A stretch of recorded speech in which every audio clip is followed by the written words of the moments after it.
તો સ્વાગત છે તમારું મારી યુટ્યુબની ભક્તિભાવ ચેનલમાં. તો આજે આપણે સાંભળશું જ્યેષ્ઠ વદ એકાદશીની મહાત્મ્ય અથવા તો વાર્તા.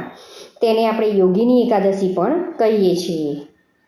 તો બ્રહ્મવૈવર્ત પુરાણમાં યોગિની એકાદશીનું મહાત્મ્ય વર્ણવેલું છે. તેમાં યુધિષ્ઠિર રાજાને શ્રી કૃષ્ણ પ્રભુએ કંઈ સંભળાવ્યું હતું. હે રાજન, મહાપાપોને નાશ કરનારી યોગિની એકાદશી મોક્ષ આપનારી છે, પાપોનો ક્ષય કરનારી છે. તેનું હું તને મહાત્મ્ય સંભળાવું છું. અલકાનગરીના અધિપતિ કુબેરદેવ તેમનો હેમમાલી નામનો એક નોકર હતો, જે પુષ્પ લાવવાનું કામ કરતો હતો. તેની પત્નીનું નામ વિશાલાક્ષી હતું. એક દિવસ હેમમાલી માનસરોવરમાંથી પુષ્પ લાવીને પોતાના ઘરે આવ્યો. પત્ની પ્રેમને લીધે ત્યાં રોકાઈ ગયો. કુબેર રાજા પૂજા કરતા હતા. રોજનો સમય થયો છતાં પુષ્પ આવ્યા નહીં. તપાસ કરી તો તેમને ખ્યાલ આવ્યો કે હેમમાલી પોતાના ઘરે પત્ની પાસે રોકાઈ ગયો છે.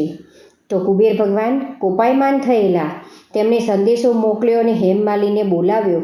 ત્યારે તેને ભાન થયું કે આટલું બધું મોડું થઈ ગયું છે. ગભરાતો કુબેર પાસે આવીને ઊભો રહ્યો. કોપે ભરાયેલા કુબેરે તેને શ્રાપ આપ્યો કે સ્ત્રીમાં આસક્ત તે દેવનો અપરાધ કર્યો, માટે તું કુષ્ઠરોગી થા અને તને સ્ત્રીનો વિરહ થાય અને સ્વર્ગમાંથી સ્થાન ભ્રષ્ટ થા. કુબેરના શાપથી હેમમાલી જ્યાં ખાવા પીવાનું પણ ના મળે એવા મહાભયંકર વનમાં જઈને પડ્યો અને કોઢથી પીડા પામ્યો.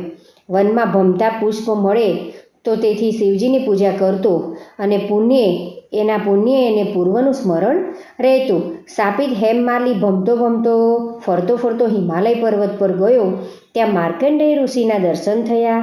તેમના આશ્રમમાં જઈ મુનિરાજના ચરણમાં નમસ્કાર કર્યા. તેને શ્રાપિત અને કોઢવાળો જોઈ તેનું કારણ મુનિરાજાએ પૂછ્યું.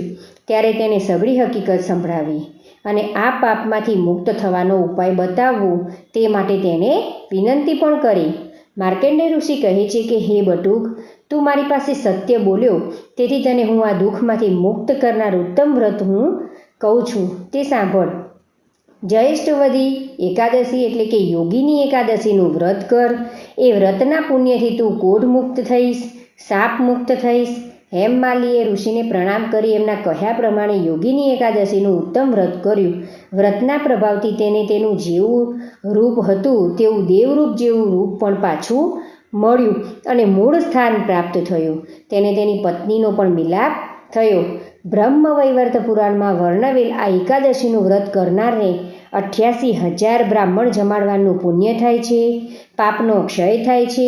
માટે શ્રદ્ધાપૂર્વક આ એકાદશીનું વ્રત કરવું જોઈએ. તો આ હતું યોગિની એકાદશીનું મહાત્મ્ય.